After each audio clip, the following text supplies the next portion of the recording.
All right, I believe we're live now. Greetings, assalamu alaikum to the believers, Ramadan Mubarak. My name is Hambal Abdul Shakur. I'm here on behalf of Milestones, commentary on the Islamic world. I'm joined today by two very distinguished scholars. One of them is going to be our guest moderator. That's Hakeem Muhammad. He's here on behalf of Black Dawah Network. And before we get into the topic, I just would like to read some ayat from Quran and go over a couple of hadith. And then our brother Hakeem is going to introduce the program, inshallah.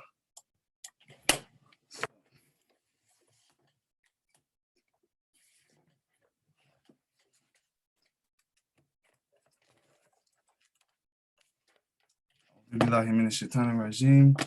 Bismillahir Rahmanir Rahim. The first one I'm going to read is from the fifth surah, and it's going to be the ayats 30 through 32.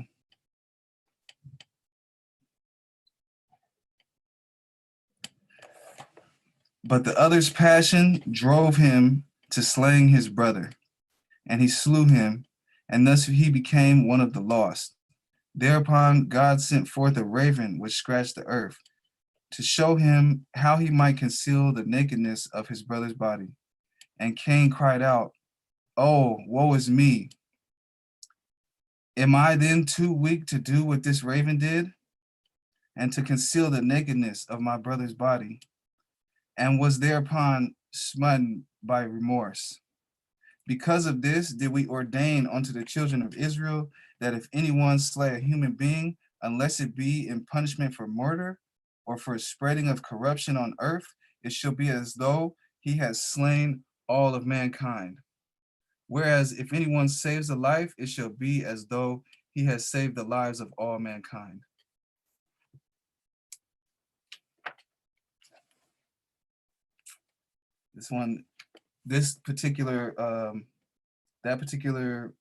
Those particular ayahs relate directly to murder. And what does Allah tell us about murder? And this is the most appropriate in applying to when we discuss the murder of innocent people. Because many scholars in Shayuk would recite for us some ayats that maybe are not quite as appropriate. So we wanted to go over that one there. The next one is going to be from Surah An-Nisa, and it's going to be ayats 71 through 75. O you who have attained to faith, be fully prepared against danger, whether you go to war in small groups or all together. And behold, there are indeed among you such as would lag behind, and they, if calamity befalls you, say, God has bestowed his favor upon me, in that I was not present with them. But if good fortune comes to you from God, such a person is sure to say, just as if there had never been any question of love between you and him, oh, would that I have been with them and thus had a share in their mighty triumph. Hence, let them fight in God's cause, all who are willing to barter the life of this world for the life to come. For unto him who fights in God's cause, whether he be slain or be victorious, we shall in time grant a mighty reward. And how could you refuse to fight in the cause of God and of the utterly helpless men and women and children who are crying, "O our sustainer, lead us forth to freedom out of this land whose people are oppressors, and raise for us out of thy grace a protector, and raise for us out of thy grace one who will bring us to succor." And that has to deal with our clear obligations as fighting oppression and fighting injustice. There can be no mistake or confusion about that. And then the final ayat I'm going to read are having to deal with unity, because we're working together as Milestones and Black Dawah Network in a spirit of unity. And I believe that these ayat best capture the spirit of why we're working together.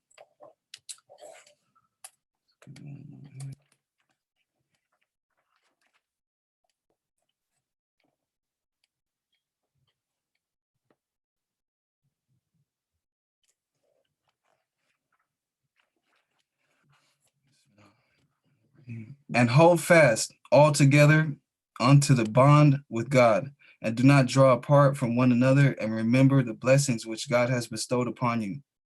How when you were enemies, he brought your hearts together, so that through his blessings you became brethren. And how when you were on the brink of a fiery abyss, he saved you from it. And in this way, God makes clear his message unto you, so that you might find guidance, and that there might grow out of you a community of people who invite unto all that is good and enjoin the doing of what is right and forbid the doing of what is wrong. And it is they who shall attain to a happy state, and be not like those who have drawn apart from one another and have taken to conflicting views after all evidence of the truth has come onto them. For these it is for whom tremendous suffering is in store.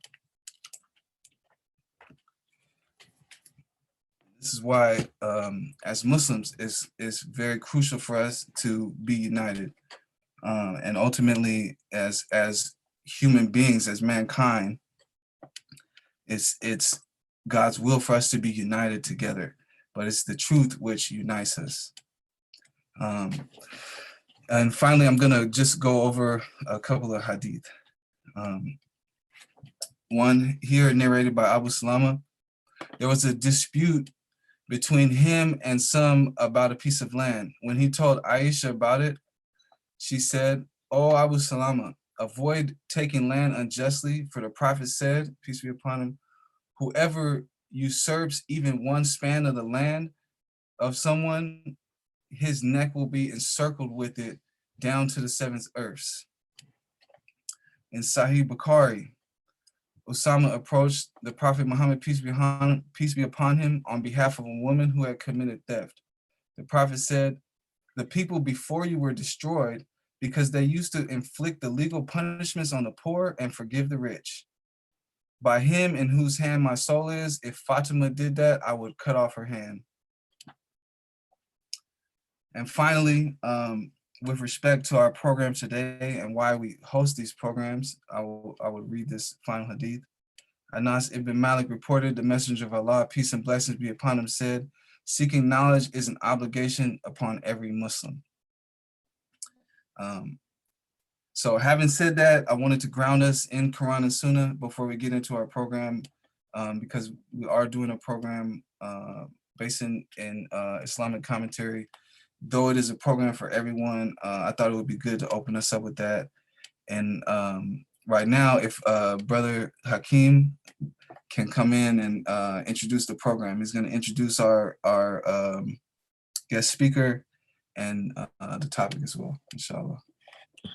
Assalamu alaikum. Thank you, Brother Hannibal, for the introduction.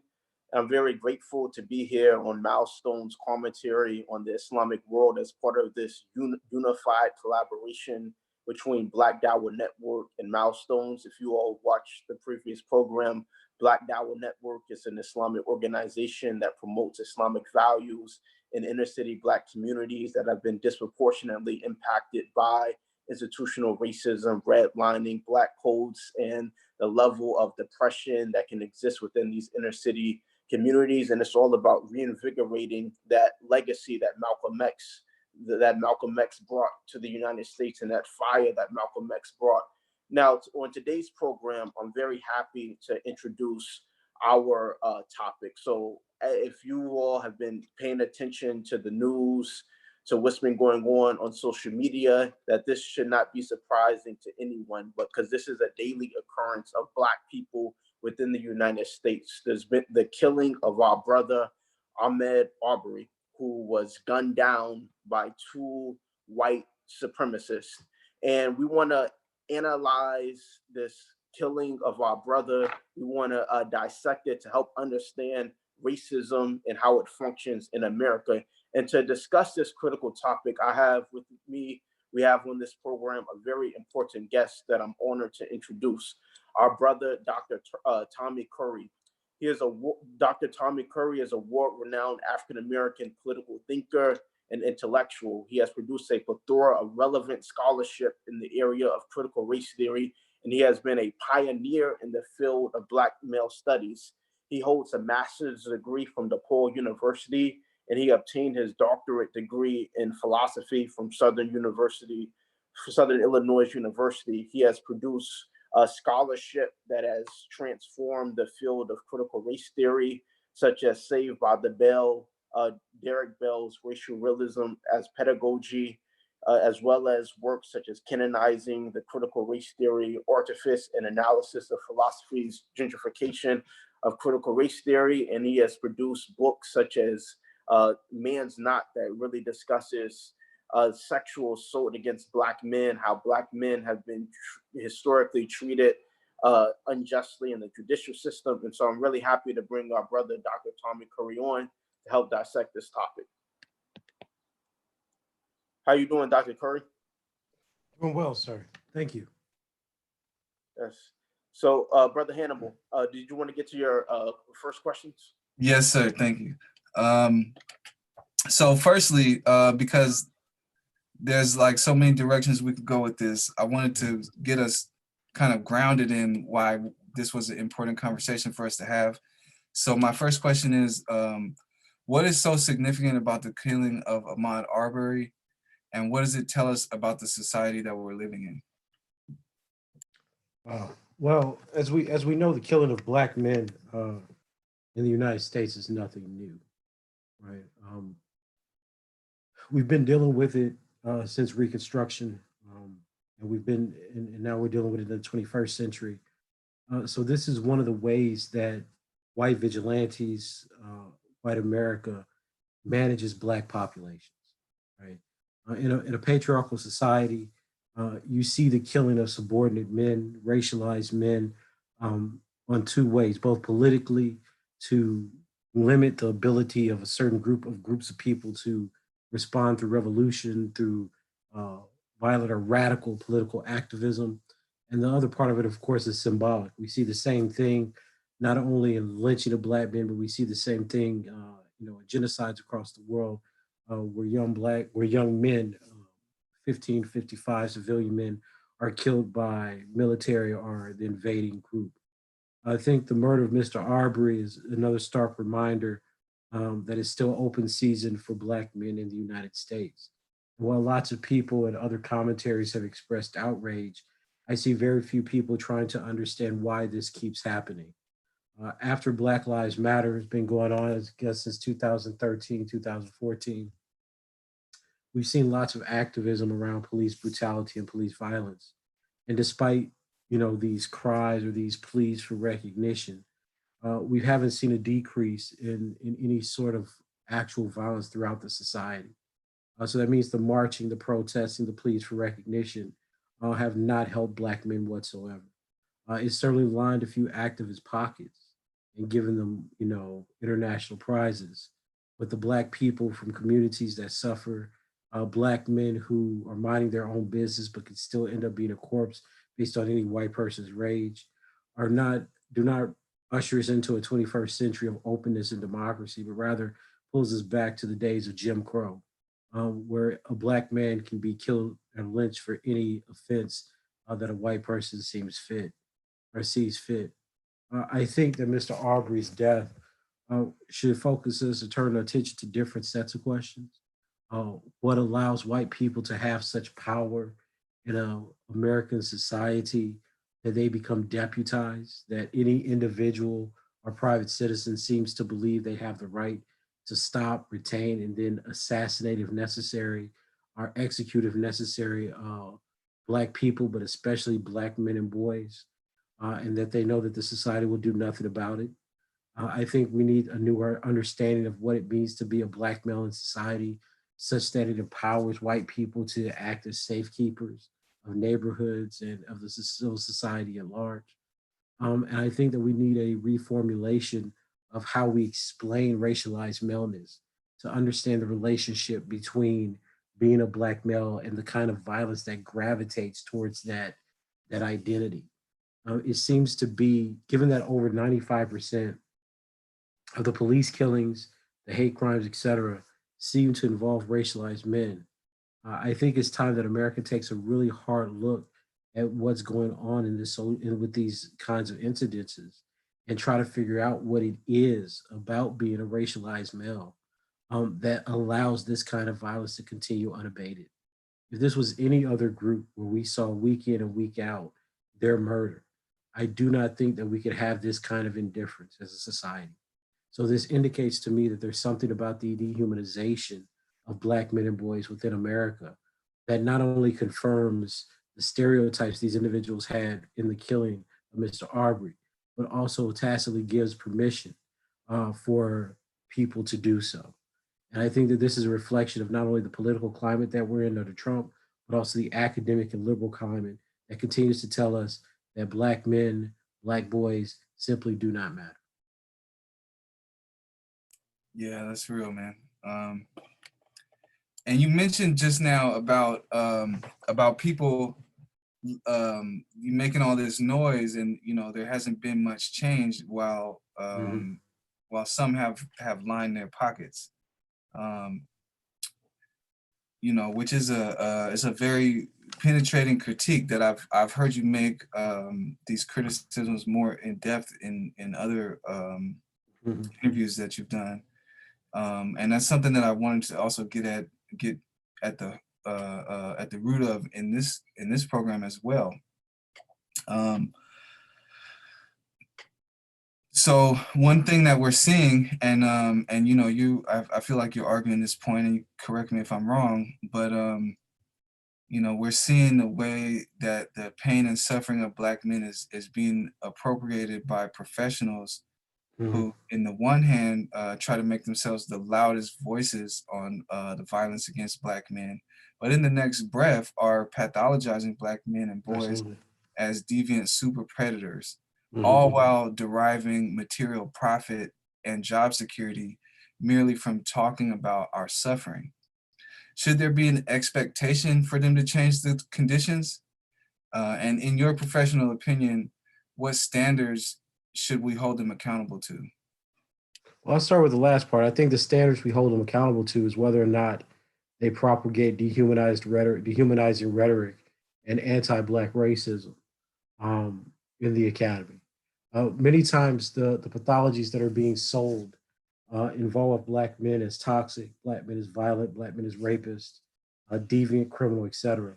And as I've said many times, we know that the previous era, before we started the birth of gender studies, was an era of criminology, of subculture violence theory, where these were very popular tropes of articulating Black men's natural deviance, their threats to women, and their proclivities towards homicide.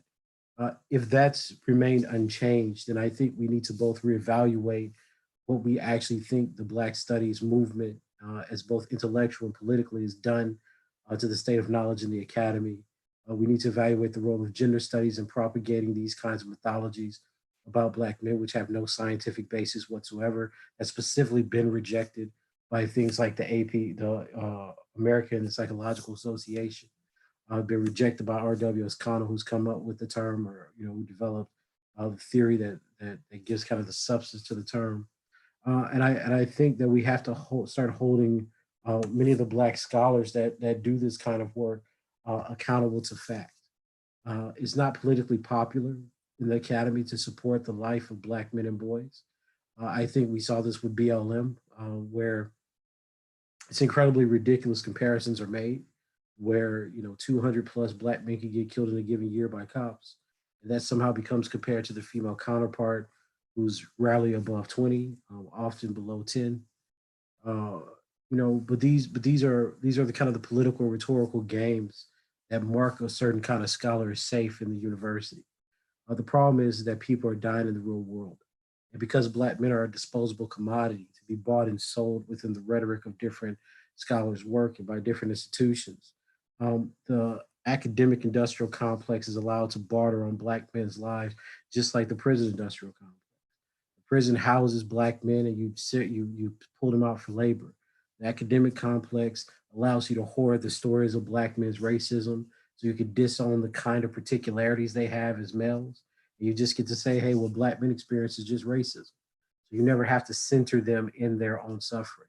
And then you appropriate that kind of suffering, right? So the poverty, the uneducation, the job discrimination, these things are predominantly driven by the experiences of Black men in this country, as various studies have shown, but you eliminate all that, right? You just say, well, that's racism. You appropriate it for the minority group of European Black women or trans activism, et cetera.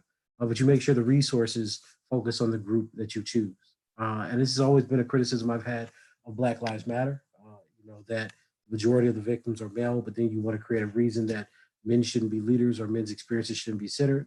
This has been my criticism of gender studies and masculinity, predominantly drawing from the work of Bell Hooks, where Bell Hooks claims that Black men are violent, claims that Black men are part of a hypersexualized subculture.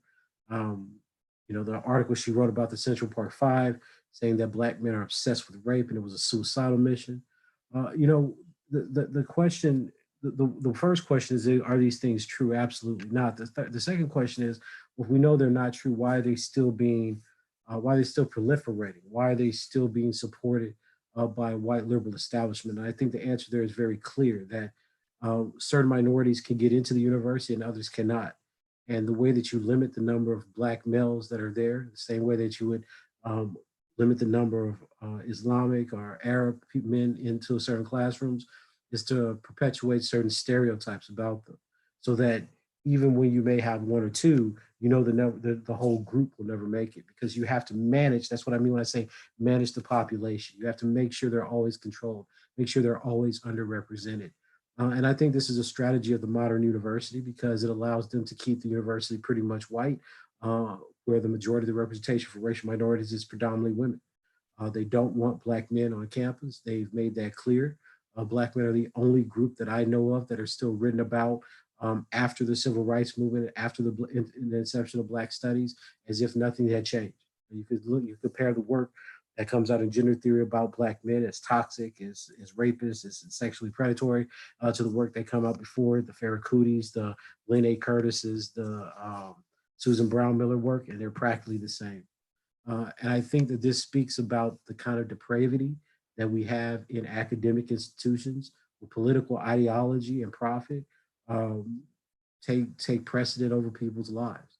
And until we reconcile that, and what I mean by that is that we need groups of people, organizations, to not endorse the scholarship of certain scholars. I think it would become powerful if someone like the Council on Islamic American Relations, et cetera, started saying that people, the kinds of works that were Islamophobic, xenophobic, et cetera, should not be utilized, right? Like, same thing should happen for Black men. Like, these are the types of things that we need happening. We need social commentary from activists, professionals, and academics that are actually engaging in the highlighting of the kinds of false narratives that are going on about Black men, but largely Islamic men and racialized men across the board. Yeah. So, Dr. Tommy Curry, thank you for those powerful insights. And one thing that you mentioned was how gender studies has impacted or represented Black men. And you've been a pioneer in the field of critical race theory in contemporary times. And one of your pieces, you've been critical of intersectionality, as well as Kimberly Crenshaw's conception of intersectionality. Can you explain your critique of intersectionality? Absolutely. Was a political system, I don't think that it works with Black men's issues, because I think that throughout history, Black men have been excluded from coalition building, even when the issue was lynching. So you think about Jesse Ames' work back in the middle of the 20th century, right? The idea is that white women who were interested in being against lynching didn't want to work with Black men because they still feared Black men as the rapists, right?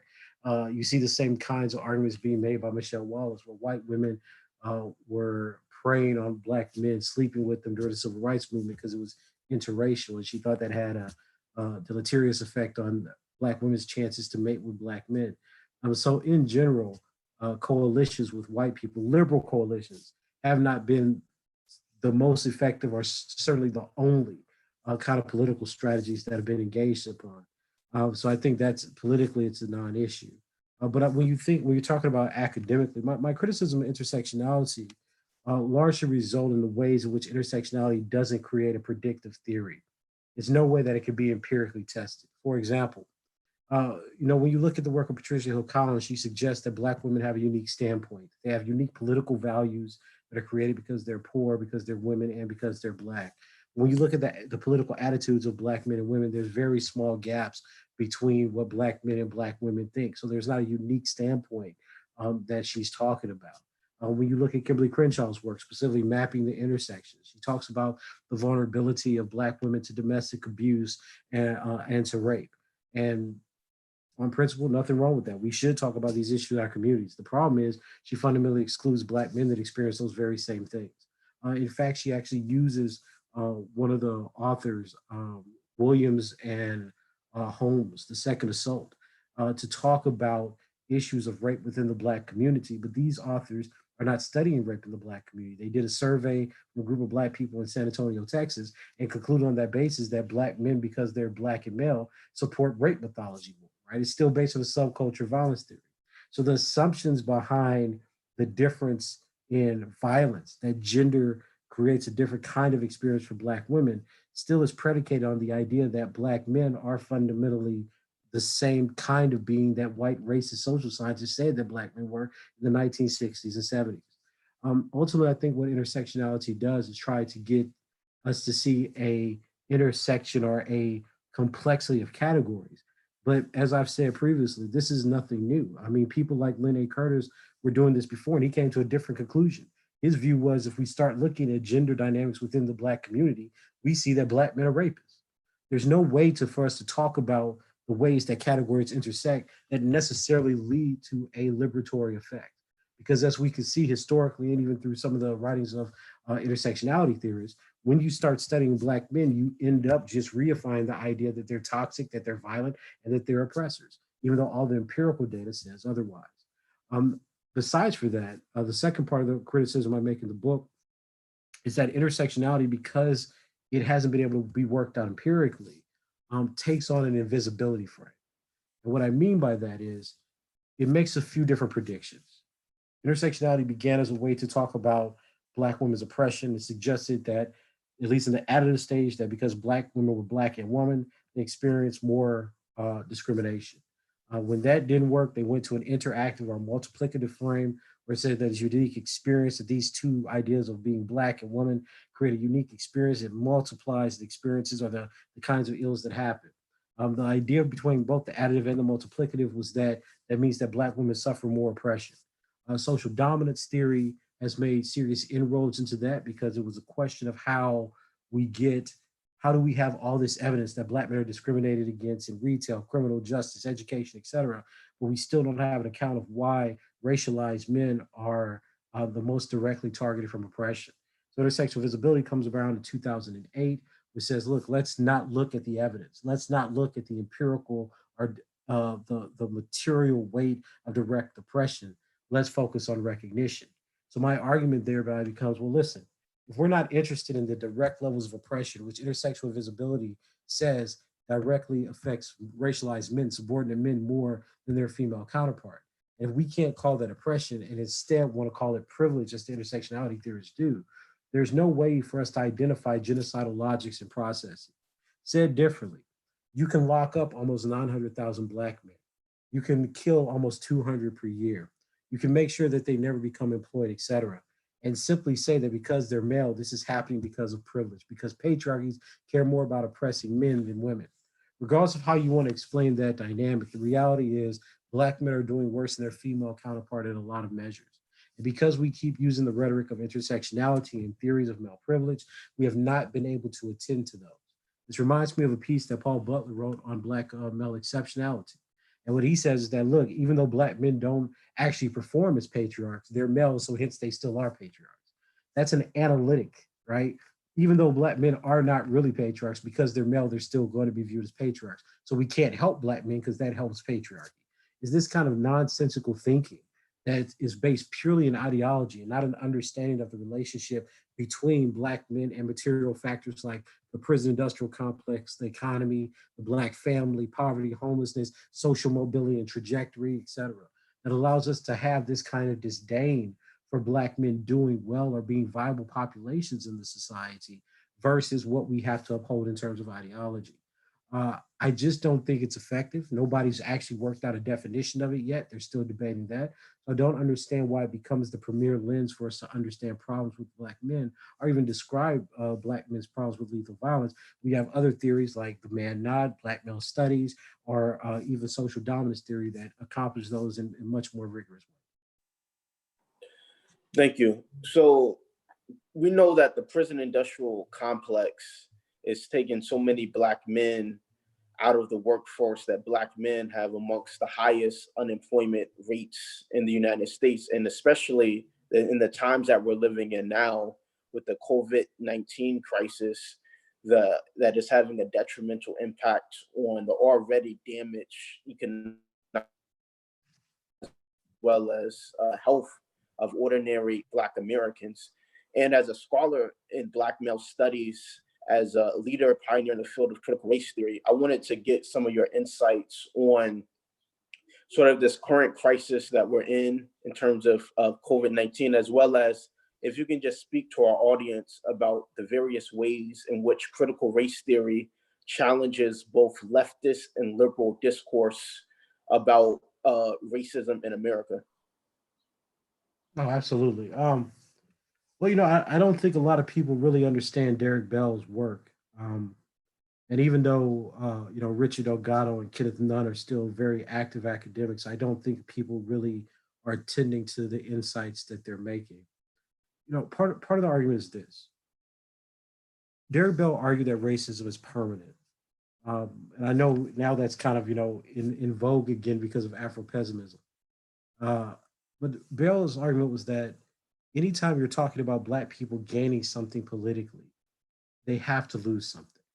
Nothing becomes stable. So no actual civil right gain is going to be a permanently enjoyed privilege, because the ways that Black people gain or lose is based on the interest between rich whites and poor whites, right? We talked about this in an article called Racial Remediation in 1977. I was published in the Notre Dame Law Review. Now, the reason that that's important is because critical race theory starts from a deep appreciation of the ways that laws are manipulated and shaped by sociological and political forces. I think that what a lot of people do is they think of the law as something that stands on its own, right? But this is before critical legal studies. Bell was articulating a sociological account of anti-Blackness and legal indeterminacy. So given that the law bends and molds to political and sociological forces, most notably race and class, what Bell was suggesting to us was that, well, then we need an apparatus that studies the law not as given, but one that is fundamentally connected to society. That means that the perceptions, the political ideologies, and the interests that white people have in the subjugation of Black people is not simply going to be reflected in things like policies like segregation or ideas that Black people are inferior. It's going to be affected by how people actually use civil rights law or equal protection to deal with issues that Black people have or encounter in the United States. That's an immensely useful frame to understand anti-Black racism through, because when we ask, well, why is it that these two gentlemen, these two racists were not arrested after they killed an innocent Black man? Because the law was manipulated in such a way that they didn't have to. Mr. Arbery was exempt from the Equal Protection Clause. Mr. Arbery was not seen as a citizen. Mr. Arbery was not seen as a human being. There is no subject, so to speak, that anyone felt that they had to protect. So given these kinds of realizations, Derek Bell is arguing that, look, critical race theory needs to speak about the ways that legal protection or law is going to be invalidated to protect the interests of white people. This is the same kind of criticism that Richard Delgado's made, with liberal discourse, that liberals are much more interested in identity and moral proclamations than they are about economics and legal protections. Notice how quickly we moved from a 1980s that concentrated specifically on the rights that people have to now a discourse that is primarily focused on identity and privilege. It's because nobody's trying to work out the material consequences of how inhumanity or dehumanization play out in an actual democratic society. So what we have now is constant appeals to the very consciousness of white Americans who we know don't care about Black people to somehow remedy the problems of Black people. Black Lives Matter was a perfect example of how recognition and plea to white people, specifically the Democratic Party and the DNC, don't actually give you concrete results in Black communities. because there's been nothing that's been offered to us in terms of protection, in terms of demilitarization of the police, or in terms of any kind of trauma services to deal with the persistent killings of Black people as a function of our political allegiance. In fact, what critical race theory would say is it would be able to question some of the arguments that we see going on now. They had this the huge Zoom thing where Black activists were talking about the need for a Black female VP. Critical race theory is interested in the ways that racism is rearticulated, classism is rearticulated through various structures of government and legal apparatus. If you're appealing to the Democratic National Convention and Biden and his platform to give you kind of representation you want, there's a real question on how that's going to affect Black people and what kinds of racist or classist motivations are behind placing a Black woman in VP, given what we know Biden's program has been, which is extremely conservative. It's like asking Condoleezza Rice to now become a radical simply because she's a Black woman that was in the White House.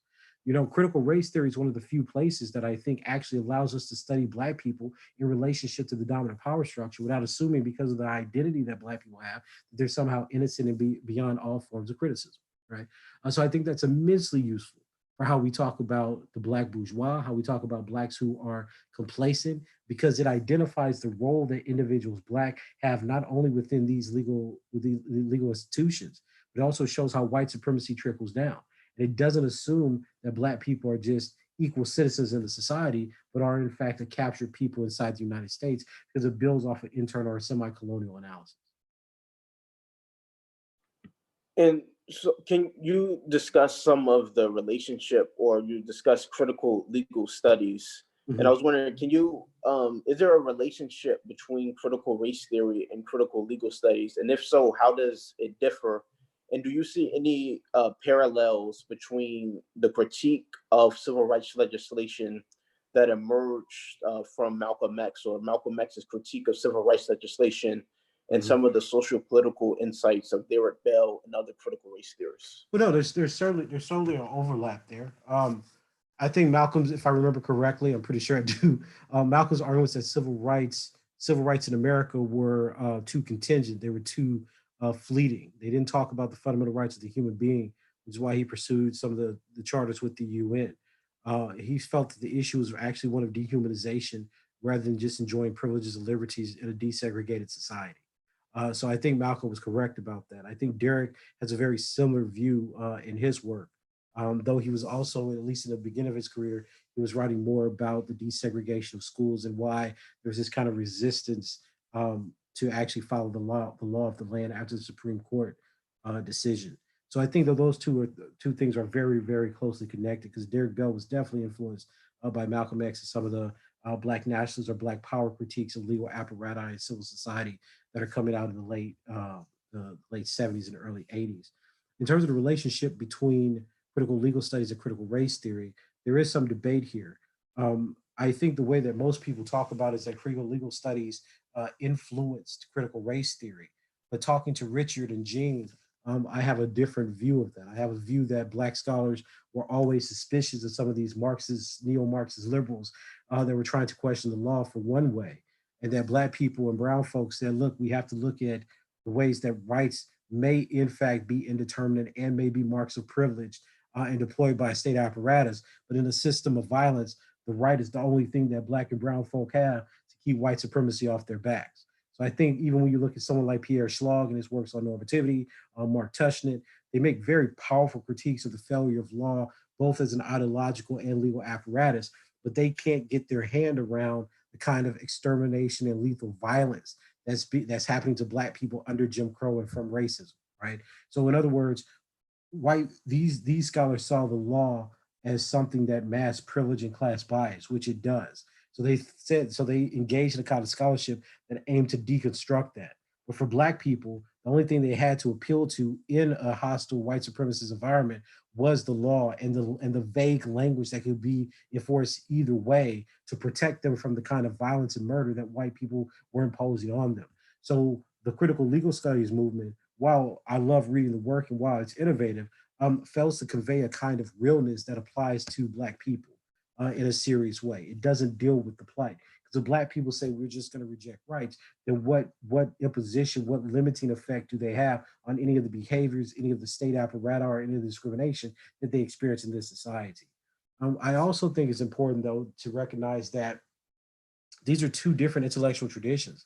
The reason that a lot of people see critical legal studies as being related to critical race theory is because a lot of the people were students when critical legal studies were firing up. But remember, critical legal studies comes about in the late 70s, early 80s. Derek Bell was already writing on racial remediation and had several books, or at least his first book out, I think, And We Are Not Saved, before this starts really picking up. So to suggest that Bell, who was very much a student of Roberts and these other black lawyers, Thurgood Marshall, et cetera, simply imported a kind of ideology from critical legal studies, I think truly misses Derek's own intellectual trajectory.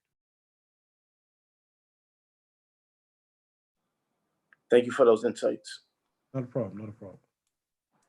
So I'm gonna jump in here because I feel like what the things you were just saying really connect to two questions. So one question which we have from our Facebook Live audience that I'm gonna read, and then I'm gonna immediately read my question because I feel they're directly related, and then you can respond after that, Dr. Curry. So the question from Facebook Live is, because we know that Black Lives Matter is a liberal pacification project of actual Black militancy, how do you think it is possible to return to a Malcolmite response to the violence against Black people? And so then now I'm going to read my question because I think they kind of flow together in a way. And so my question is, Malcolm X in his historic speech, Message to the Grassroots, talked about the Big Six as a group of Negro leaders who were sent in by white philanthropists to suppress the Black Revolution. So first I want to ask, are you familiar with this speech, Dr. Curry? If so, who are the Big Six today? What are their strengths and weaknesses? And so answer however you feel, but try to keep both questions in mind if you can. Yeah, I think it becomes extremely difficult to talk about getting back to a Malcolm-like position because Black people, when Malcolm was writing and giving these speeches, he was working from the assumption that there was a caste status to racism because of segregation, right? Malcolm is speaking to Black people because the legal and economic position of Black people were pretty much uniform given the laws of the United States, which is why he felt comfortable talking about Blackness and his relationship to humanity in that way. There's actually a new book by Michael Sawyer on the political philosophy of Malcolm X that I think does a really good job of trying to actually work through how he's articulating various forms of political theory and some of the moves that he's making in his resistance to anti-Black racism. If the question is directed more towards self-defense, I think that's going to be the contentious point because in the United States, I think there's a active disarming of Black people trying to protect themselves from white vigilantes and from cops. So even though there's a legal right to bear arms, Black people don't enjoy this right because anytime a Black person has a gun or is in possession of a gun, white cops show up and shoot them. And it's interesting to me that nobody's taking this to the Supreme Court as a violation of their Second Amendment rights. I've seen pictures of white people with automatic weapons, bazookas, missile launchers, etc., and they walk in and out of public spaces fine. But somehow Black men are supposed to police themselves and just know that if they do that, if they arm themselves, if they walk anywhere with a gun, that they could or would be assassinated, right? Even if they did nothing, that they do not have the same rights to bear arms as white people in this society. Um, in terms of that, in relationship to his speech to the grassroots, I'm familiar with the speech. It's been a while since I've read it though. But let me say this: I think there's certainly more than six now, right?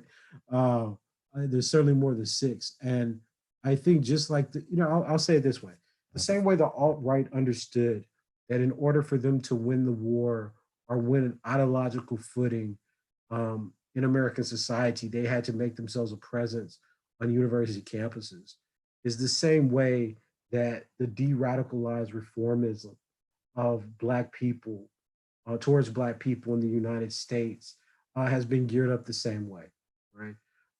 There is an idea that the best Black people are the people who are accepted by white people, are smarter, more evolved, more American than everyone else. There's the view that there is no relationship to anti-Black racism, imperialism, colonialism, Islamophobia, and xenophobia in the modern academy, that we somehow should study these things separately despite their histories of, of violence and tyranny. And there's an idea that any group of people that dares to empower its males to speak on behalf of their own group and articulate the kind of violence that they experience in the society necessarily have to be dealt with. I think the combination of these ideas not only reinvent a period of Jim Crowism, but they also keep Black people in their place, so to speak. So I'll give you a great example of this. It would not be, you would not find it ironic that you could come out saying that all men are trash, patriarchy, make as radical statements as you want. Maybe we have to arm ourselves against men. Nobody flinches an eye. You take a group of Black people, specifically Black men, and say the same thing about white people, given that white people have committed genocide, have served, continue to serve as the managerial militaristic force of the American police system, that they control most industries and institutions from the university to the government, et cetera. And that in all these institutions, the result has always been the death, imprisonment, or impoverishment of people of the darker races. And you make a statement like that about those groups of people, you basically have no career in the academy. You may have a hard time finding employment. You'll be ostracized from the Black people picked for X, Y, and Z. You'll be harassed and have your life threatened, et cetera, et cetera, et cetera. So what we've suggested is that certain kinds of radical discourses that take their aim and sights on racialized men, which is what I think happens a lot of time when we have these kinds of intersectional discussions, versus radical or even anti-colonial uh, discourse or rhetoric about actual political resistance, say, be it for Palestine, be it from anti-apartheid activism back in the day, et cetera. These are the kinds of things, the things that protest racism and colonialism. These are the kinds of discourses that make people unwelcome in certain intellectual circles. And I think that this is going to be something that the new generation of thinkers are going to have to deal with seriously. That it's okay if you talk about the Black radical tradition, if you isolate that tradition to Marxism. I could have as many conversations as I want. And people, they're not going to take, it's not like people are looking at Marxists seriously. There's a space for radical Marxist discussion, especially about white Marxists. But if you're trying to make certain claims about Black radicals in the sense that they're pan African, that they're pan colorist, that they're Islamic, of course, thinking about the work that Malcolm's doing in the OAU, right, the Organization of African Unity. You talk about Black radical lawyers. You're talking about people rebuilding communities based on endemic African systems or Islamic values. These people are called radicals. They're called terrorists, etc. So that means that, again, there's a regulatory function in the way that discourse and scholarship work to socialize people into certain kind of behaviors. If you tell people to fear Black men, if you tell people to fear Muslims, if you tell people to fear these groups of people, then those people will make sure they distance themselves from those populations without active or deliberate cueing. And that's what we're in today. I want to make an intervention there. Sure. And as Muslims, and believers, we know that that we're taught that oppression is worse than slaughter. Now, you as someone who's dedicated so much of your time to researching the plight of Black men and their experiences, I want to look at the other side of that equation, which seems to never get any light of day, which is, how does it affect Black boys and men and racialized boys and men to constantly be told that they're not allowed to defend themselves? How does it affect them psychologically, emotionally, and how does it affect their capacity to organize and address problems in society, if the very idea of resisting brutality against them is something that it becomes scorn worthy, and if they can't even imagine to defend themselves? how is that affecting them psychologically, emotionally, and their engagement in the society, in the community in general? Oh, that's a great question. I mean, I actually reflected on this in a recent piece that I wrote. Um, I think that it just solidifies the cast of dehumanization, right? I'll give you a great. Here's how I think of it. When when we think of enslaved African people, white people used to call enslaved Africans animals, right? But you go back all the way to the 1850s, right, with Douglas's first treatise on the claims of the Negro ethologically considered. And he said, they call us animals and they say there's no difference, but does a dog not wag his tail when a black man enters the yard and plays with him? Does the horse not submit to him so that he can be rode by a black man? How is it that black people, the Negro, are considered to be animals, yet animals don't recognize them as animals? I think that's a really powerful way to talk about this because what's happening is black people, but especially black men, because this is really solidified in their tradition, is are or have always decided or tried to decide the basis upon which they'll die. So we have heroic black men who died in the Civil War, slave revolts, etc. And they died in ways that allowed them to articulate them dying for the betterment of their whole people. Today, we demonize black men who insist that they have a right to fight back against systems of oppression. We tell them that if you try to fight back, you're really just a patriarch, you're really just a terrorist, you're really X, Y, and Z. So the kinds of brutality that's specifically directed towards them has no recourse because we force them both socially and discursively into a position that defines themselves by how other people view them. So the impetus for black men and the deacons for defense, the impetus for the Black Power movement, the impetus for armed militancy, the Black Armed Guard that Robert F. Williams started, was not about flamboyant displays of masculinity, as someone like Bell Hooks would suggest. The basis was to protect community and family. Specifically with R.F. Williams, he was trying to protect a black woman who was raped by a white man. So in a world where black men know they can be killed, know that members of their community can be killed, raped, or abused, they took up arms to protect them. And now we're telling black men that you can't do that, that the position that you have to accept in a society is ultimately one where you have to live with the risk that you can simply be a lamb led to slaughter. If you're on the sidewalk, if you cross the street, etc. That's an unacceptable and dehumanized position. And I would caution this here. Notice how the issue is them resisting the imposition of the dehumanized ethic in society.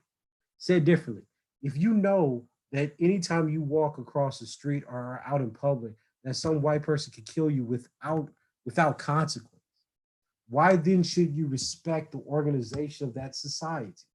What about that society is civil for that black man or that black boy? And then you tell them, no matter how unjust, no matter how violent, no matter how uncivil the world is, you have no right to challenge it. And if you do challenge it, it has to be under the rubric of recognition and civil disobedience and peacefulness. That does nothing to arrest the kind of violence that these groups of men and boys experience. So what we've done is we've created a democratically and liberally acceptable means of resistance that an oppressed population largely abides by. But that does nothing to actually protect Black life.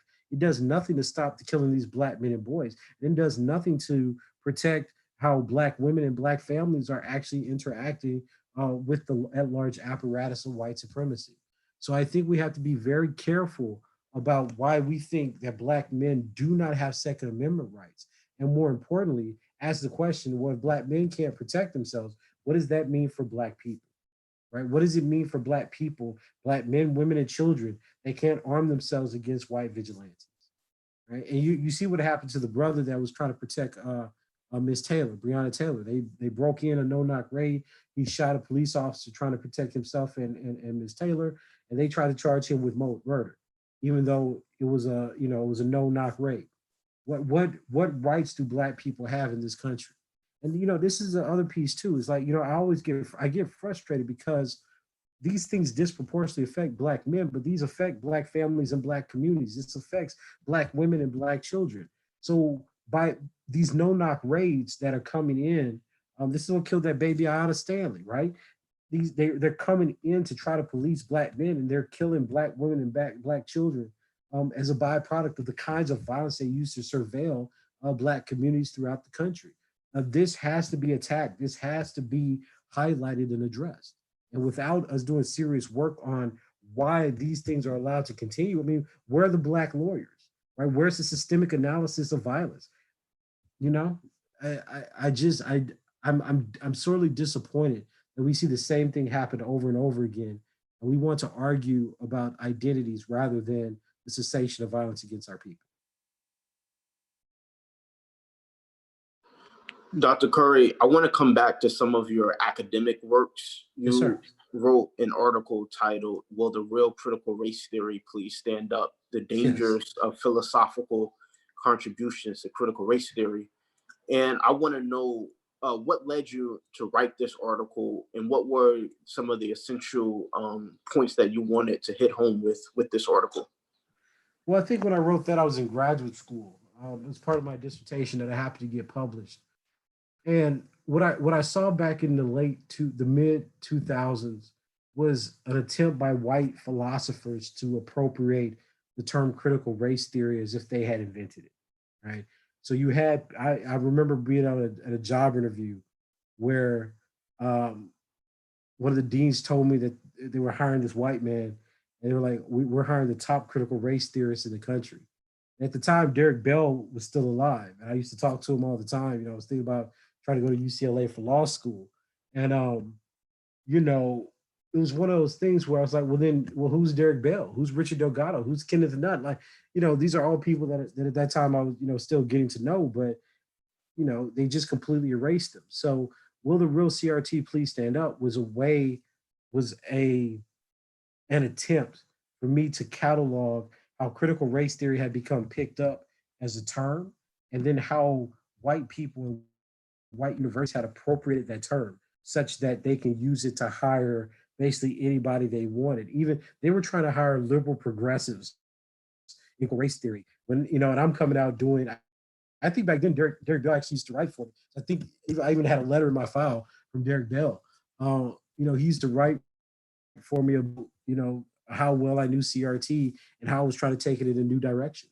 Um, you know, it grew from frustration. It grew from an appropriation of how white scholars trying to study race were able to talk about psychoanalysis as if they discovered something when, Lawrence had already, done this work. It's just a complete elimination of all the contribution Black scholars make, and then white people saying, "Hey, we're the first to do it," right?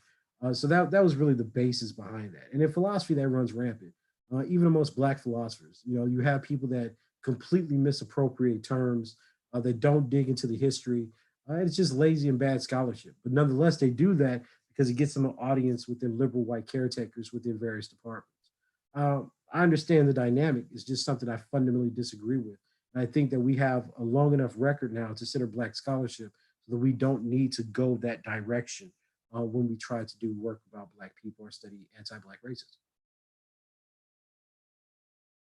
In one of your articles, you actually challenged this idea that Derek Bell's thoughts emanated from the white left, or that his Oh yeah. contributions came from Marxist Mhm. philosophical thought.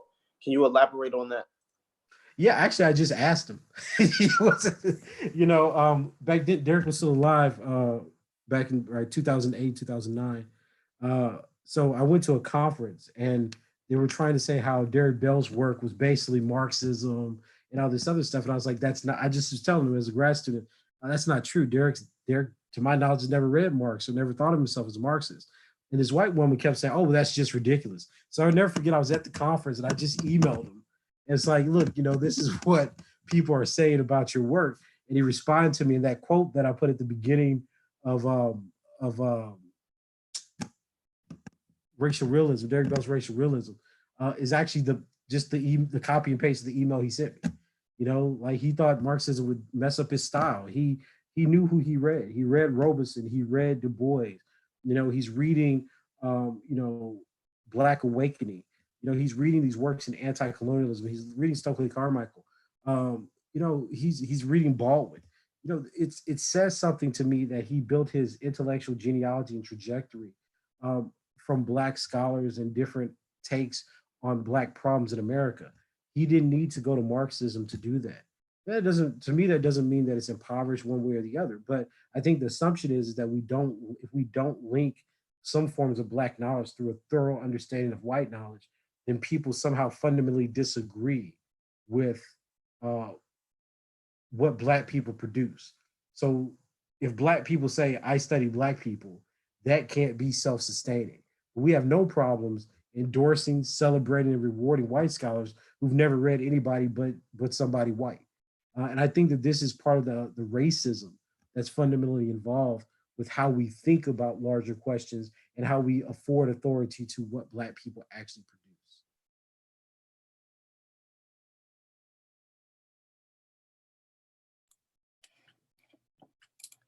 Okay, I'll jump in here, Dr. Curry. Yes, sir. And this is also going to be, I guess, somewhat academic theoretical question. You recently said I was watching the Not Another Damn hashtag, Yes, yes. and really appreciated that, by the way. And No, thank you. if the other panelists are listening, I really appreciate them as well. The ones who were on that program with you. You recently said on that program that you believe America is not ready to recognize the humanity of Black men. I hope Yes. I'm quoting you correctly. Yes, yes, that's correct. So for me, as a teenager, I was mentored by Frank Wilderson, who I believe Yes. you're familiar with. Yes, yes. I'm a fan of his So work. Uncle Frank teaches us that humanity for Blacks is a futile endeavor based in a hopeful aspiration for whiteness. A whiteness which defines itself constantly through gratuitous violence against Black subjects. Mm-hmm. How do you respond to that idea? Is that consistent with your sentiments? Yeah, I'm an anti-humanist. Like, I mean, I get there through Fanon, but it's the same view, you know. And that's what, you know, I think, you know, because I constantly get the question like, "Are you an Afro-pessimist?" And I'm like, not really. But they're like, it sounds like it. And again, I was, you know, 10 years ago, it sounded like critical race theory. You know, uh, I have my disagreements with Frank at a very theoretical level, but I think that the intervention he's doing is healthy, right? I think that he's creating a metaphilosophical discourse that's really trying to shake humanism or our assumption of the human away from these larger political projects. And he doesn't, you know, he's not antagonistic towards other forms of you know, scholarship. But I mean, like, if what Frank's saying is true, then intersectionality, coalition politics, none of that makes any sense, right? Because Black's the slave, there are no battles to recognition to be had. But you know, that's not the direction he takes his criticism. But I take Black male studies that way because I guess my challenge would be in our analysis of Blackness, why do some forms of violence disaggregate around what we call gender or sex, right? So I know that if I look at any kind of form of enslavement, genocide, etc., even like what we're talking about now with police killings, why do I see this disparity around racialized males? That's my question from how for their kind of ontological categorization of Blackness. But in terms of the human, now we absolutely agree. I just take my cues from Fanon, from Winter, from you know, some of the early works of Said. Well, I guess the culture and imperialism would be his later work, right? So the later work of Said, you know, and I don't think the human is something that we could depend on to hold the weight of our endeavors, be they social, political, or anthropological. Um, I mean, you know, Calvin Warren does great work on this too, right? So yeah, I think Wilders is correct about that point. I think the reaction to Wilderson's interesting because people are so upset. And I think some of the, not Wilderson, but I think some of the people that read Afro-pessimism don't engage it as an intellectual argument. They use it as a trump card, a performative card, right? Because I've seen some of the grassroots, I'm like, yeah, that's not that impressive. But Yeah, nonetheless, if I can jump in there, I have to completely agree because you know when I was being mentored and when we were really dealing with these things, for me as a youngster, the emphasis and the priority was always given to having a deep understanding that would enable us to strike correctly with our blows Yeah. against the slave society, not merely to allow ourselves liberties and freedoms from accountability to the struggle. Yeah, exactly. Exactly. Because, I've had interactions with Afro pessimists that have very much taken the black men are trash view. And I said, how is that? I was like, if the argument is that blackness always leads to kinds of gratuitous violence and a kind of logic that perpetuates that within the Lacanian structure, then you telling me that black men are trash means that Frank's right, like the little white Negroes inside you, right? You have the same grammatological orientation. And that's my problem is that for Wooderson, there would be no outside, right? It goes all the way down, right? The language, the semantics we have articulate not only in the society and through the unconscious structure of whites projecting themselves in the world, but it also applied to us. And I think that some of the revolutionary ideas that we get out of that colonial struggle have given us sentiments about that I think is much closer to what Moden's talking about with the kind of parontological piece of blackness that, just as blacks are claimed, blacks can also claim blackness, right? Um, I don't think that's an existential moment. I don't think existential is done, but I do think that that's my work, I've called it cultural logic, that it's a revolutionary sentiment and tenor, right? We've always had a creation of values from systems of enslavement itself. But again, these kinds of resistances often included violence, right? We didn't get Haiti because we thought ourselves through that problem. A whole bunch of white imperialists and colonialists had to die or be kicked off the island. So when we look at the historical examples, it's not just a fleeing, it's a direct confrontation with systems of power and intervention. But that's a long way to say that I agree with the conceptualization that Wooderson gives us. I'm not sure whether or not there's a viable political or anthropological program associated with that. But nonetheless, these are why scholars ask each other questions. Yeah, absolutely. And I think, just for us to all really understand Frank correctly, he's very committed to not offering that kind of solution. Absolutely, absolutely. But And go ahead. I'm sorry. No, I was just gonna say. I mean, he says at the end of the book that it's just is a diagnostic, right? Um, and that's why I constantly tell people I just don't think people actually read the book, to be quite honest with you. Because it's like you tell people like, look, he's very clear this is a diagnostic, and as a thought experiment about how we get to a place to understanding violence and the kind of dehumanization associated with blackness, it makes perfect sense. As a political or normative program, it doesn't, right? Which is not his intention. So I guess my criticism then is just the limits of the program, right? I mean, I don't see how people. I think the way people endorse it now is as a political performance, but that doesn't get us to the place where we're dealing with these other kinds of questions, right? And that's cool. No one theory has to do everything. We have to be very careful about how we understand things, and I don't think that that's what we're pushing in our communities. We're not interested in a thorough understanding of an argument. We're just oh well, I'm an X, I'm an X, I'm an X, Absolutely. and nobody answers a question. Like nobody's asking the relationship between genocide and anti-black racism, Islamophobia, anti-black racism. What's the role? What's the connection between Arab men throughout Europe and how they're being treated? What we see with migrant or black, these are the questions that motivate my research. Connections, overlaps, the continuums of dehumanization, logics, and rhetoric. And This I other would stuff say, seems to be identity. and I would add to that, that people like myself, which I mean, I guess some could consider me a activist. I personally prefer the term that Jonathan Jackson gave us, which is a countercluxus. He said he was a countercluxus. So counter Klansmen like ourselves, I find all of your work, people like you and Wilderson and others, I find it all very useful in conceptualizing the battle against the slaver society. So I find even without him having a solution-oriented kind of way of teaching Afro-pessimism, that some would take it as like an excuse. We don't have to struggle because No. you know That's what I the same mean? argument. Yeah. But But, you but know, there are those of us like myself outside of the academy who find a lot of value in that work, in your work, and his work. Well, to be fair, this was the same argument they used to make about Derek Bell, right? I came out of philosophy. I'm one of two or three people that ever written on Derek Bell as a political philosopher or theorist. And they used to say, oh, well, if it's permanent, there's no point. I say, but that's not what he says. He says there's value created by resistance, right? The whole story of Afrolantica is the possibility of a world. And he just says it's by chance. You just don't know what's going to produce it, right? But it has to struggle. It is very much like Huey P. Newton's work, in his story, right? About the Golden Mountain. So we have to be, again, what I find is that people don't actually read the book, right? So it becomes very difficult to talk in depth about the kind of nuance that people have. Like, I disagree with Frank on several things, but it's an absolutely brilliant analysis. Like, I have so much fun reading Afro pessimism just because it's a good story. Like, it's a good thought experiment, right?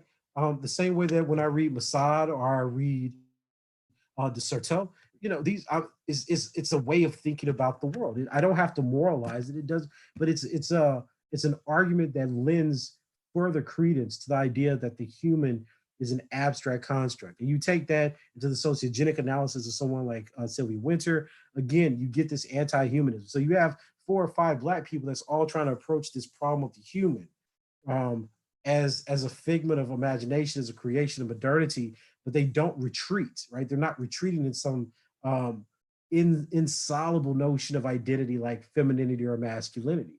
And that's why when I came up with Black Male Studies of the Man Not, I was asking a very simple question. How would Black men exist in the world of the non-human? So if we think of the zone of non-being, what are the kinds of structures or creations that would be in the zone of non-being? The Man Not is just one of them that I chose. But that's, again, this is what I mean about people not doing the serious conceptual and theoretical work. We talk about the zone of non-being all the time. Who's described it, right? Nobody, because the zone of non-being just means not human, you know? But as if that stands in. But if there's a zone, if there's a place where there are bodies, like the wretched of the earth, like the wretchedness that, people talk about, that Sylvia Winter talks about. Of course, she draws a little bit from Zygmunt Bauman's concept of the new poor. Then we're talking a fundamentally different level of conversation about where Black people, where African people, and where the darker races fit within the larger metropole.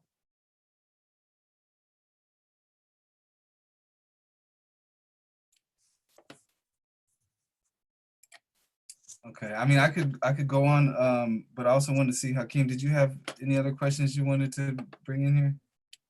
Yeah, so I wanted to push back a bit, just to put in the minds like some of the critics of critical race theory. So, Dr. Curry, you mentioned that Derek Bell was sort of insulated from Karl Marx, and you said that some of his thought philosophies that it came from Robinson or W.E.B. Du Bois. Well, when you look at Mhm. some of those thinkers, some of those thinkers in and of themselves came from Marxist ideas. So, in what way do For you sure. think that Derek Bell, I guess, challenged Marxist orthodoxy within the realm of Black political thought? Well, Derek's is largely building from a semi-colonial analysis. So he's taking a lot of his economic theories when you read them from, like a Stokely Carmichael, a Richard Allen, right? These kinds of people. He's constantly gesturing towards Pan-Africanism, even though he doesn't get to the full international spectrum of it. And as we know, Du Bois thinks of Pan-Africanism as an answer to the classical Marxists.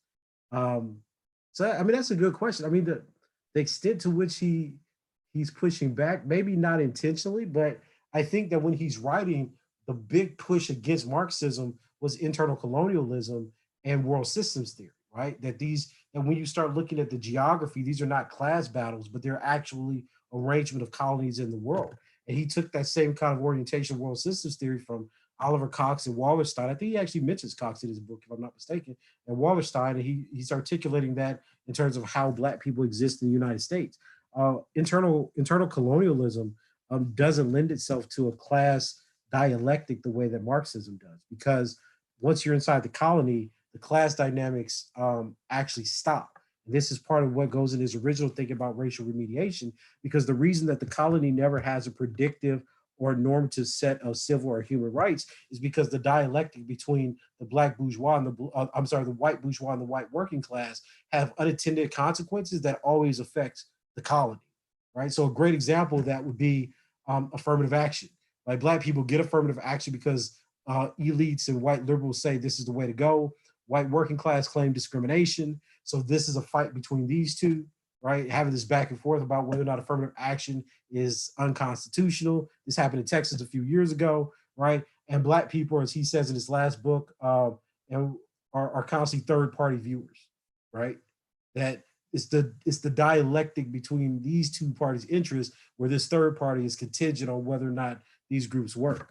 So I think that his analysis of the Covenant kind of makes some of the arguments about black people participating in a class dialectic alongside whites not exactly the same, right? The eternal colony always pulls them down, even if there is class mobility.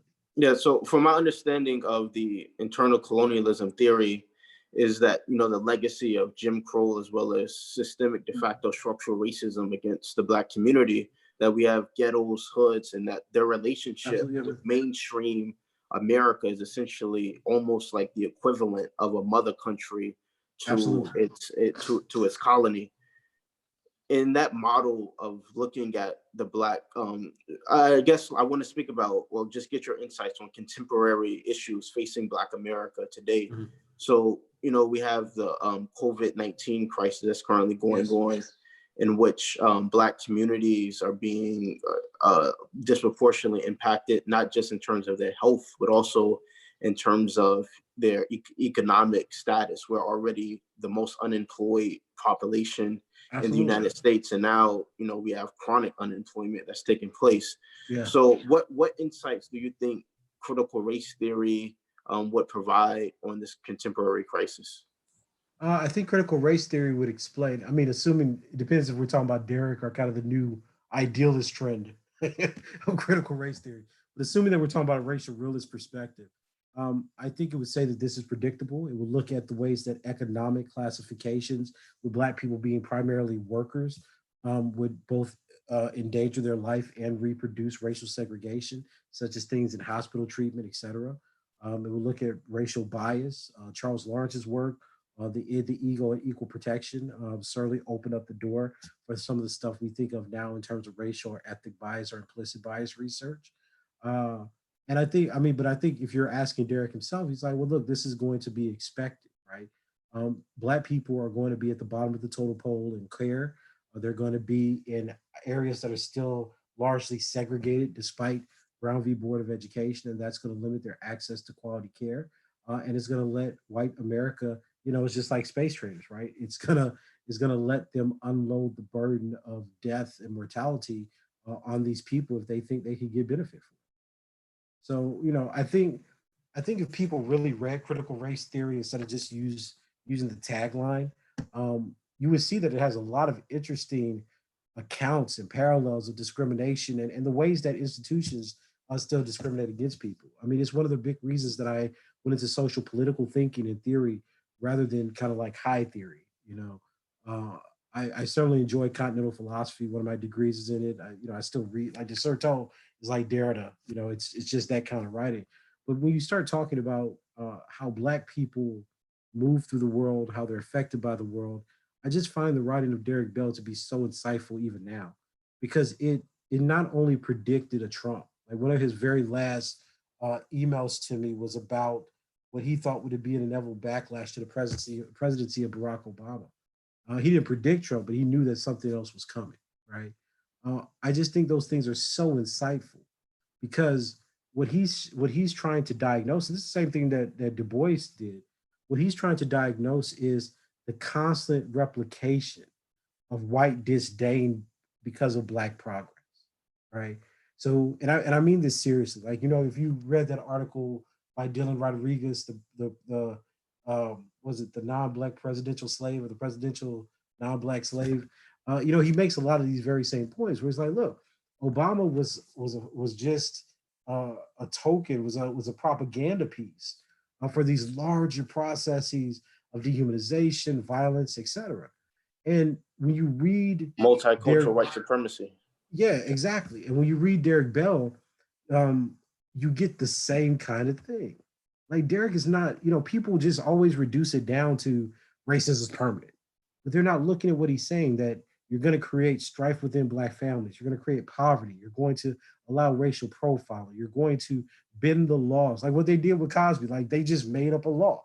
Well, now we can look at the deposition, right?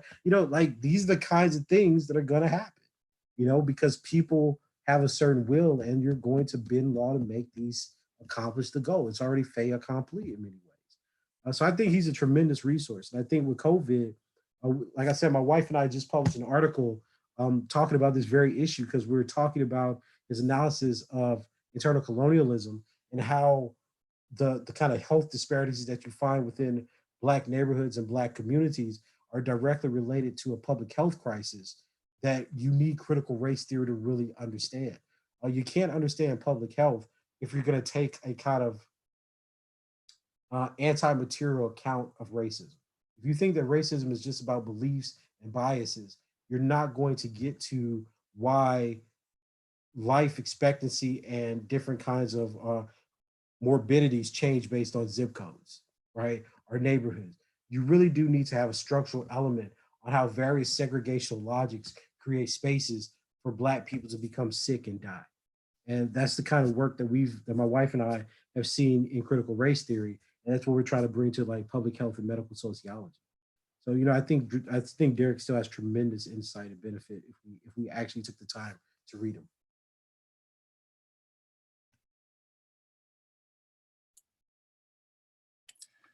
Okay, so because we're getting ready to wrap up soon, I want to make sure that we get to this question we got from the audience.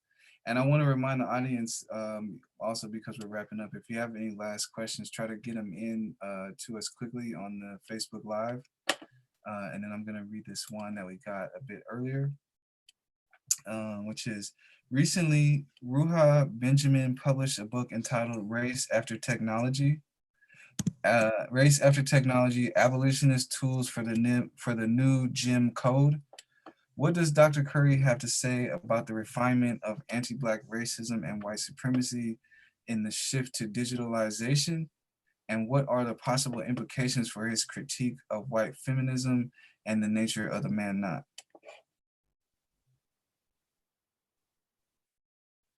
I am not familiar with Dr. Benjamin's book, but I will certainly check it out. In terms of what do I think of the implications of the critique for white feminism? I think a few things. One, and this is what I'm writing in my second book, is the relationship between white feminism and criminology, right?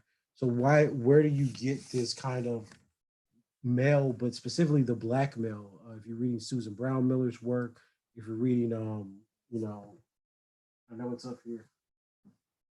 Yeah, if you're reading, the Second Assault uh, by Holmes, by Joyce Williams and Karen Holmes, what is the will to take a perpetrator stance or perspective of interpreting Black men and boys? That's the first thing that I think is an implication. The second thing is, and I was talking about this earlier today. When you're looking at the history of white feminism, you're looking at a history that was initiated from the outgrowth of enslavement, right? Where white women owned enslaved Black men.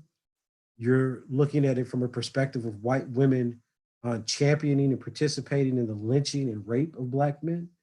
You're looking at a history in the 1890s where white women like Gilman are championing, are claiming patriarchy as their own crown, right? And I want people to think about that seriously.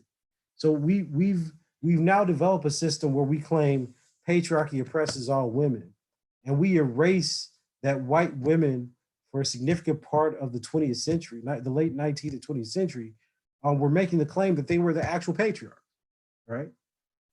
Then we moved to a system where white women, because of their womanhood, falsely accused Black men of rape, participated in citizens' councils, ran segregationist organs to spread propaganda of black men as rapists as ways to inhibit integration, both before and after Brown v. Board of Education. Then in the 1960s, 70s, and 80s, you get a production of white feminist literature that claims that black women are really just white women and that black men are rapists and that they're fundamental threats to their family and their communities, building off of subculture violence theory. You have the work of Kristen Miller up at Amherst that shows that feminism has had deep roots in the expansion of the carceral logics in the prison industrial complex because of the same perpetrator mythology that I talked about in the 1970s. You have in 1999, the work of Louise Newman, The Origins of White Women's Rights, that goes all the way back, tracing the 100-year history from the inception of suffrage to now, about how the racism and evolutionary tenets of white feminism predicts the kind of political apparatus that they participate today. And then you ask, why can't we still be feminists? Why can't we endorse feminism? And I find that to be such a nonsensical question, because the argument that the memory that we have of patriarchy is a very short history, because patriarchy is a concept really developed in the 20th century, right? And all the way back to the 19th century, which is as far back as most of us can go. Most of us don't really know about the 19th century, but going back to the 19th century, the development of these concepts were coterminous, right? So the same time you have a rise in patriarchy, the same time you have a rise in first wave feminism claiming patriarchy. And this goes all the way up. You look at all the evil, all the people that were killed, all the women who participated in genocides and rape, mutilation, colonialism. And now we sit back and say that this is a liberatory discourse, right? And I'm not buying it, right? Now, that's not to, again, I have to always say this because this is the politics of the world. That's not to say women don't have certain kinds of violences that are specific to them or accumulate around them in their bodies. Nobody's denying that. But for an academy that says that they're interested in Black liberation to just systematically disregard the specific history of racism and the specific history of anti-Black misandry that white feminism strictly participated in, as if we can't talk about that because we don't want to talk about white women oppressing Black men, is nonsense. It suggests that we're not very serious about the endeavors that we take up. So the man not is really trying to expose the limits of all these categories that grow off of the human. My interest is, how is it that certain categories like gender or class mobility, et cetera, maleness, just fundamentally don't work with the kinds of arguments that we predicate on the human being. And I think that we're used to these kinds of works when it comes to feminism, right? I think that one of the strengths of Saida Hartman's work was showing that the woman is not built on privilege or a pedestal, but on rape, violence, et cetera, when you talk about enslaved women. But nobody's dared to do a project like that dealing with Black men until the man not. So the man not really does rewrite all the understandings that we have about Black maleness. And as I said before, my hope is to extend this into other racialized and subordinate men through other processes of genocide, colonialism, et cetera. So because we're getting ready to wrap up, I want to ask one more question, and then I think Hakeem might also have another question as well. My question is, looking at what happened to Ahmaud Arbery, what responsibility do Black men have to Black men and boys?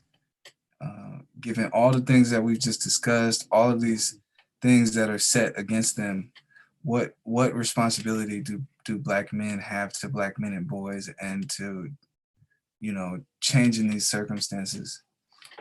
Well, I'll just give a twofold question. I think Black men have the same responsibility to Black men and boys that they have to themselves, which is to fight uncompromisingly for their humanity. I know a lot of people in the academy are critical of my work, though they have not written anything about it. They just start rumors. But my work comes from an unflinching and uncompromising position of the humanity of Black men and boys. It comes from a view that Black men and boys are not fundamentally evil or defective, but that they come from environments that are devoid of love and filled with violence. This world that breeds hopelessness, isolation, and despair is something that has to be challenged. And I want to be very clear. My work is not based on the idea that Black men and boys are defective, because we know the majority of Black men and boys are thriving, our fathers, our leaders, our husbands, are productive individuals, are revolutionaries, are radical thinkers, right? We know that this is the majority of it. So to me, it seems this is what I find to be the most insulting, that in the small demographic of Black males that we do see that are suffering, we pretend that that is the whole group. We don't see that as a deviation of their character or their fundamental being. And what my work tries to do is, and this is without retreating into the notions of Western humanity, but to understand that as a human being, someone who could feel, think, be reflective, etc., that is taken away from us because of anti-Black misandry, because of the corpse, because of patriarchy, because of racism. I think the responsibility of Black men, and again, when I say Black men, I'm talking about all Black men, right? If you're in the United States, if you're in Europe, if you're Christian, if you're Muslim, you're agnostic, whatever the case may be, Black men, right? Um, the issue here is we have a responsibility to think and react to each other differently. The reason I wrote The Man Not was not to impress people in the academy, because as I say at the back of the book, people are going to hate the fact that I wrote a book about Black men anyway. Those people are lost, right? You're not going to convince, the book's done extremely well. Everybody says it's a great book, but you're not convinced those people that hate Black men to not hate Black men. But you can convince Black men who love themselves and love other Black men that have been robbed of the language to describe themselves. You can provide that for them. And that's our responsibility. The Man Not, notice The Man Not doesn't attack anybody Black. The Man Not's not telling Black men to go punish sisters who've hurt them in the past. It's trying to provide a way for them to recognize that they're not alone in the world, because the same man or woman that sexually abused them, the same people that are coming at them, that this is a shared group experience. And part of that responsibility is changing the way that we think about and talk about ourselves. So once we recognize that Mr. Arbery is in fact each one of us, once we recognize, contrary to Bell Hooks's I can't say references, lack of citations about us, that Black men are not monsters, that we're not some hypersexual subculture, that we're not endemically or anemically, that we're not essentially committed to sexual assault and the raping and domination of others. Once we open up and say empirically, Black men throughout the world have always been on the side of freedom, liberation, and justice, right? Against a white supremacy, against white feminism, against a kind of class-oriented Black feminism that seeks profit from the criminalization of other groups of people, the disconnect they have between Black people who are impoverished, Black people where I'm from in the South that they don't care about, that they never mention, right? That they have nothing for my grandmother who used to clean white people's houses. They don't speak to people like her, right? Who was segregated, right? That experience is a part of what they're worried about. What I'm worried about is how we make sure that the systematic discrimination of Black men that can't provide for their families, so that my grandmother had to work in these houses, is fundamentally understood. That we understand that the things that we think are fundamentally violent and that we're trying to kill each other, both men and women and woman and man, don't exist because that's our natural condition, but because it's a part of the places that we're put. To show Black people that we don't hate each other, that there's actual genuine connections of love, be you straight, gay, etc., that exist because we are a whole culture. And there's every possibility in our culture, the same way that white people have a possibility in their culture. And they actually commit genocide. Like, you can't believe that white people have a hope for civilization and ethics and morality when when they basically got every country they're in because they slaughtered everybody before there. But then tell me that Black men who fought for the first free republic in the history of the New World, who fought against enslavement, who fought against Jim Crow, who gave their lives to desegregate militaries, are somehow the worst people in the world, right? These people are bringing deep spirituality, deep accounts of and they retransform everything: Christianity, Islam, pagan, everything that Black men touch becomes something different in the world, right? So That's us saying that there's value there, right? That there's value in what we think, that there's value in what we see. And I think that if Black men start believing that there's value in who we are, there's possibility in what we can be, then they will become just as outraged and awoken from this slumber and allow us to accept the death of Mr. Arbery and other Black people than not, right? And I think that that's the reason that people are so afraid of what the man not is saying. Because the man not, anybody who's read it is not about hatred. If it was a book about hatred, that white people would endorse that. If I was demonizing other Black people in the man, no, think about it. White people love bell hooks. And most of bell hooks, right, especially We Real Cool, is chastising poor Black people, single mothers for beating their children, Black men for having sex, for being bad fathers, right? If I took that kind of cultural commentary, oh, white people would love me, right? Black people would love me too. But you show that Black people can solve their own problems and that Black people are not represented by, this is, Tolson's piece, right? By the bad statistics that are accumulated on behalf to represent the whole group. Oh, look how quickly white people are mad. Look how resentful their Black progressive gatekeepers are. How dare he say that Black men could have a notion of Black masculinity or Black maleness that fundamentally doesn't depend on the domination of other people? How dare he say that if you're not X, Y, and Z? How dare he claim that Eldridge Cleaver, who followed Malcolm X, actually had a male lover in prison? How dare, how dare he change our mythology, right? That's what's offensive. Because when Black men start understanding, hey, we're part of a community. We're part of a history. We're part of a heritage. This has always happened to us. We're not evil. This is part of the cycle of misinformation. This is empirically false. We're more progressive. We vote the same way that our women vote. This is, you see, when you start changing that narrative, right, that's extremely empowering. And I think that's why so many Black men have been drawn to the man not, because it's a way for them to deal with the trauma. It's a way for them to deal with the dehumanization. And not just that, it's not some fluffy articulation. It provides the facts to show that what you've been told about yourself as fathers, as husbands, as sons, as people is fundamentally misguided and functional white supremacy, right?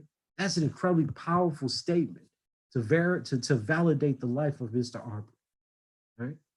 Because it shows that he's not just a thing to be feared, that he's not just an object that can be expendable, that there's something about his life there that mattered beyond how anybody else talks about it. And that's why I'm so frustrated by these comparisons I've been seeing over the last few days between him and Miss Taylor, right?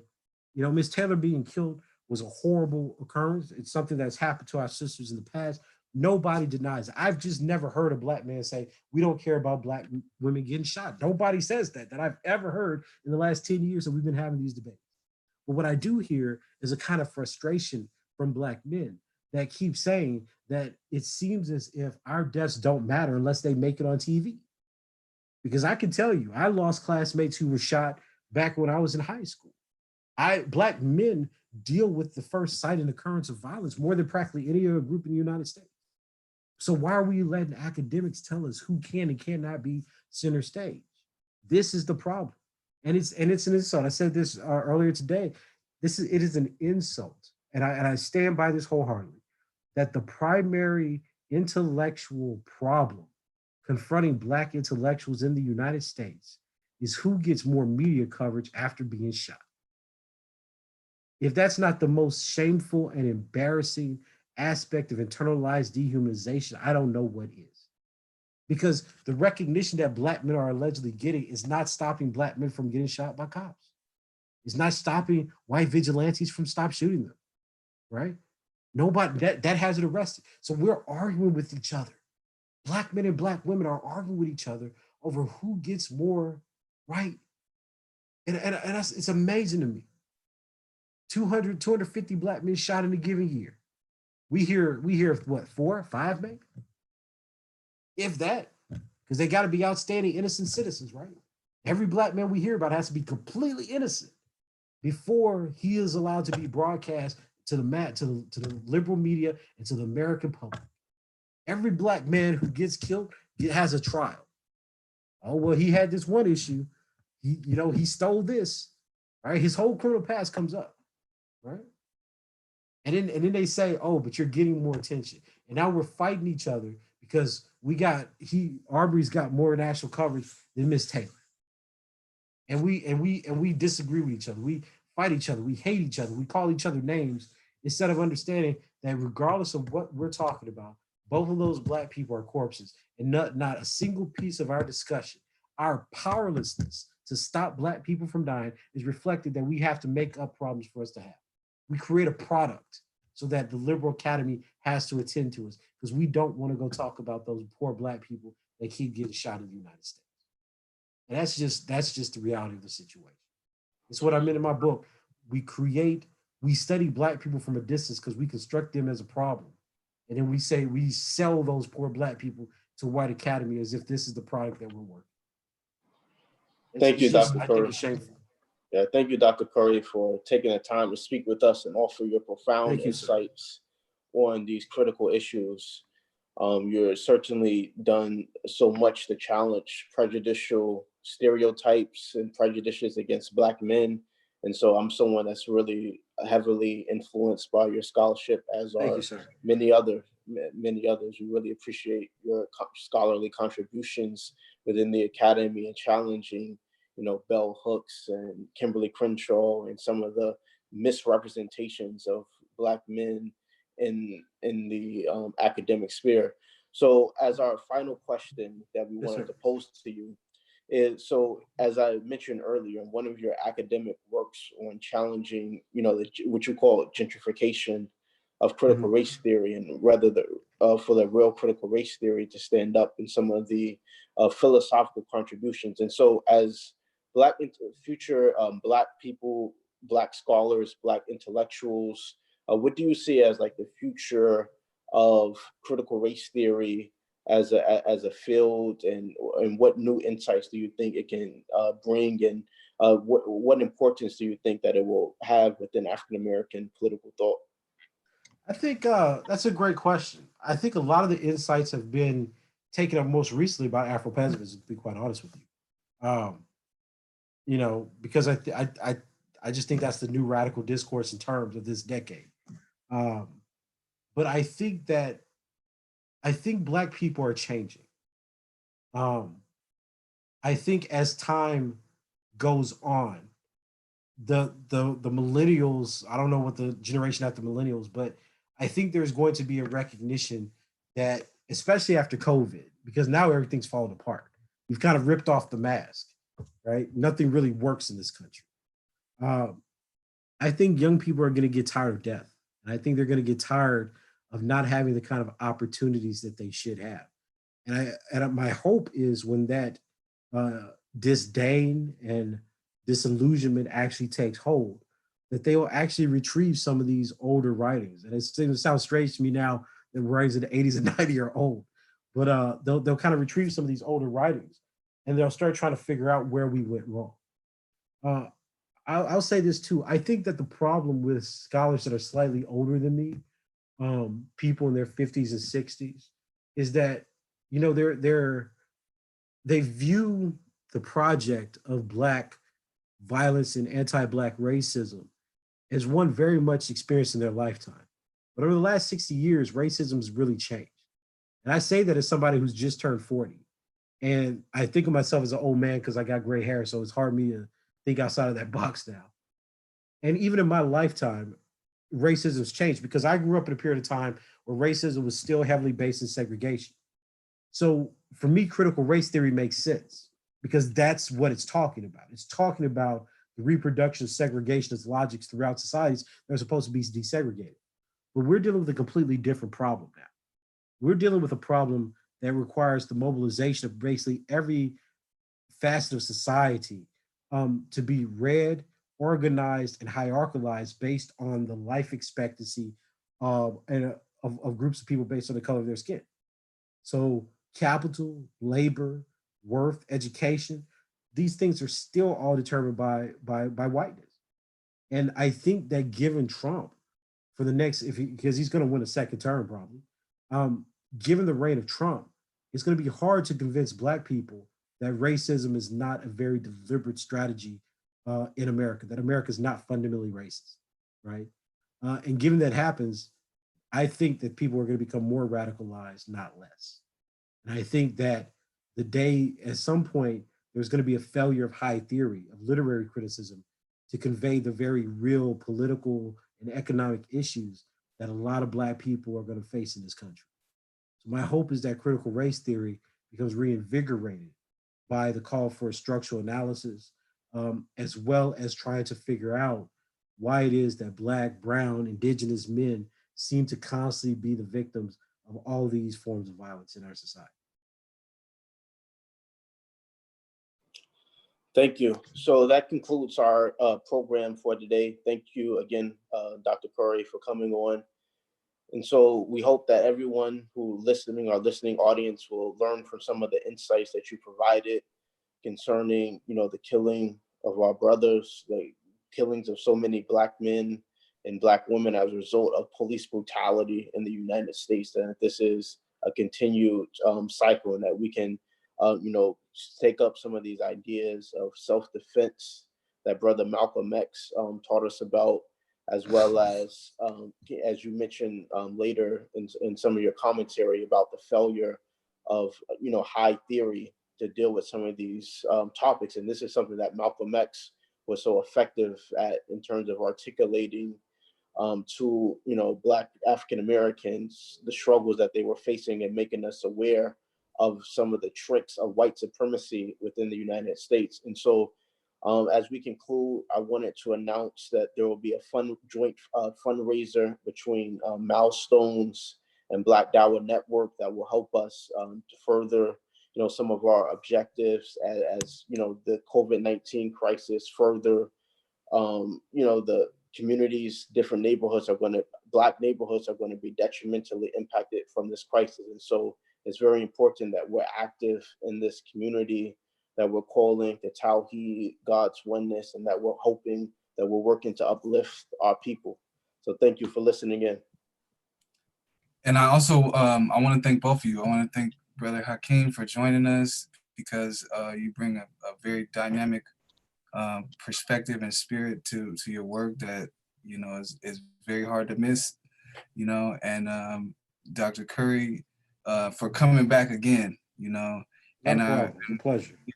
On behalf of the Milestones group, I want to thank both of you. And I know with Hakeem we're going to be working together, but inshallah, the three of us will be expanding these conversations further in the future, inshallah.